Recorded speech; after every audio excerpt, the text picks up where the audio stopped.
For those of you guys that don't know, at the end of my first video ever, I made a bold claim saying that Liko is a better main character than Ash. And today, I'm here to back it up.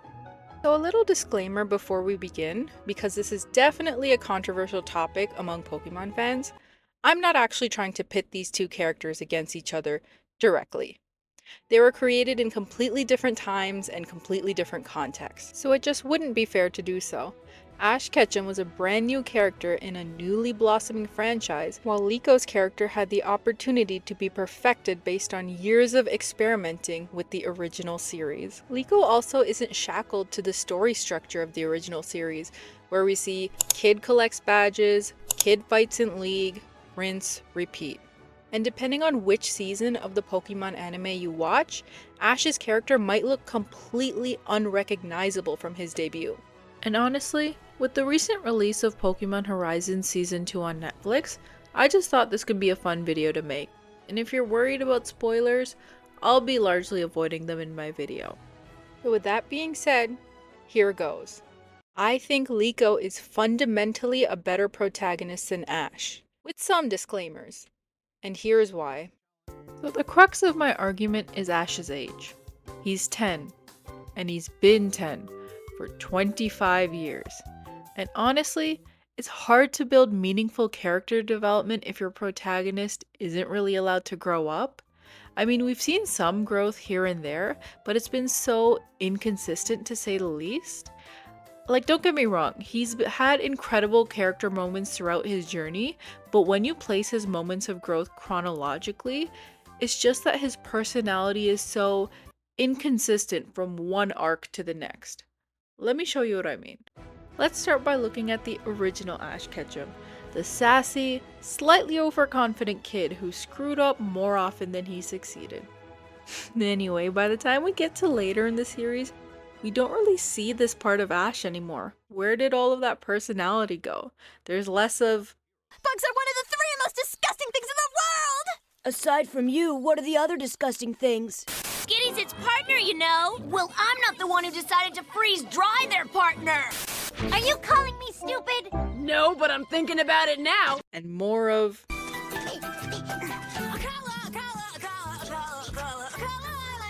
Calm down. That attack was Fury Swipes. Countered by Double Edge. Wow, Super Fang. Power Gem. he just becomes a happy-go-lucky kid who happens to be good at Pokemon battling. And while there's nothing wrong with that in a character, it's just a jarring change for Ash in my opinion. If anything, it just kind of removes an aspect of his personality that was a little more unique. And while it's obviously normal for characters to change over time, this just didn't feel like a natural arc for him. When you look at where his story started and how his story ended, for me personally, it's just hard to see it as a cohesive character arc.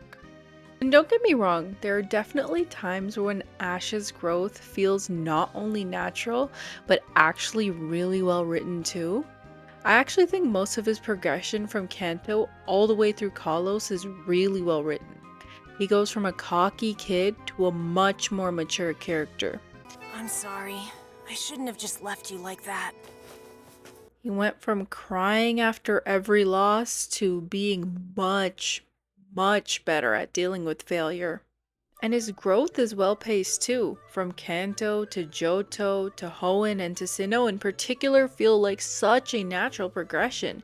By the end of the Sinnoh League, Ash showed so much more skill battling than he did in any previous series, and that skill seamlessly progressed into Kalos, alongside Ash's more mature nature.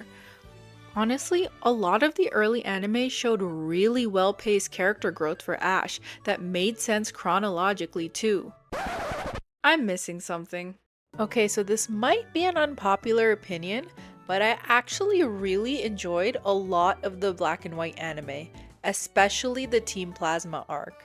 But let's be real, it had its flaws. I mean, I can't pretend this battle didn't happen, and it wasn't the only thing either. It just really felt like we started with an entire new Ash Ketchum with the Black and White series.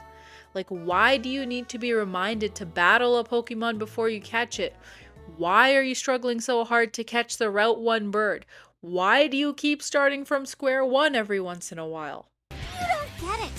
You act like a little kid. If you want to catch it, you've got to battle it. I knew that! But did you? And honestly, I think the answer is simple.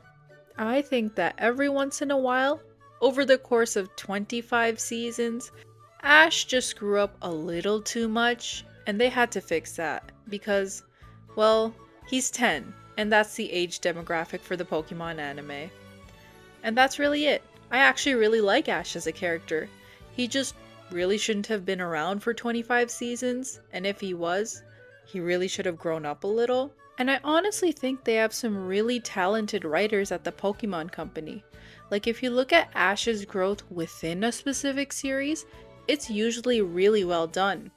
Like the Advanced Generation, for example, Ash starts out as someone who's really overconfident because of his experience, but then by the end, especially with the Brandon battle at the Battle Frontier, Ash truly learns that he has so much more growing to do. The pacing is well done, and it really shows that the writers really knew what they were doing. It's just hard to keep that growth consistently well paced over 25 seasons. And as someone who's seen the entirety of the Pokemon anime, it's hard for you to convince me that these two characters are the same person because they don't look or act like the same person. Now enter Liko, a brand new face in a brave new world. Unlike Ash, Liko isn't frozen in time. She's allowed to grow. So the second season of the English dub of Pokemon Horizons has been out for a while now, and while I've seen how the story unfolds, I won't be spoiling too much beyond the first few episodes of the first season, just because it's a show that's actively airing out of respect for people who haven't watched it.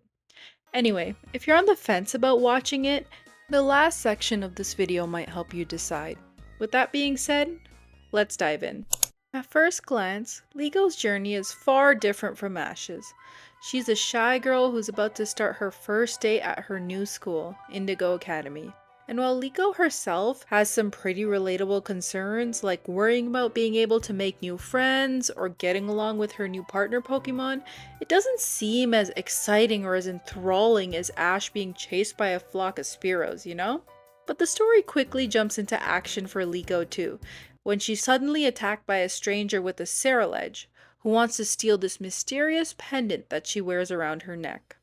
And as a new trainer, Liko understandably freezes up, not knowing how to react. And just then, she's saved by another stranger who kidnaps her and takes her aboard his ship. Now this is a far more mysterious start to a journey than Ash's. I just really love how Liko is introduced to us as a very shy and introverted character, and she's immediately put in these complicated situations that push her out of her comfort zone. Her story also drastically differs from the games that they're based off of, which allows the writers a lot more creative liberty as to where her journey takes her.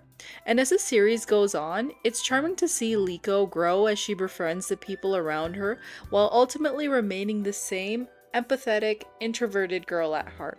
I think Liko's story provides an interesting new take on the Pokemon anime, which is honestly a breath of fresh air from the stagnant 20 plus years of Ash going from region to region, fighting in each league, only to lose over and over. And honestly, Liko's character growth feels very natural too. She encounters many situations throughout the series which push her out of her comfort zone, and the writers really let her shine as a character. And as a character, she's someone who's incredibly attuned to the thoughts and feelings of the people and Pokemon around her. And her dynamic contrasts really well with Roy and Dot, who are introduced a bit later in the series, but I'm not here to spoil their stories if you haven't watched that far. And chances are, if you have watched that far, you already like the series. So really, if you haven't watched it already, I think you should go watch Pokemon Horizons. Anyway, I hope I made it clear throughout this video that I really don't dislike Ash as a character. It's just that there's bound to be some flaws with how he's written, especially in a series that was 25 seasons long. And that's okay, because the writers learned and they're telling a brilliant story in Pokemon Horizons. And also, Have you seen these animations? Like, they have no business being this good. Anyway, that's the end of the video. I hope you guys enjoyed. Thanks for watching.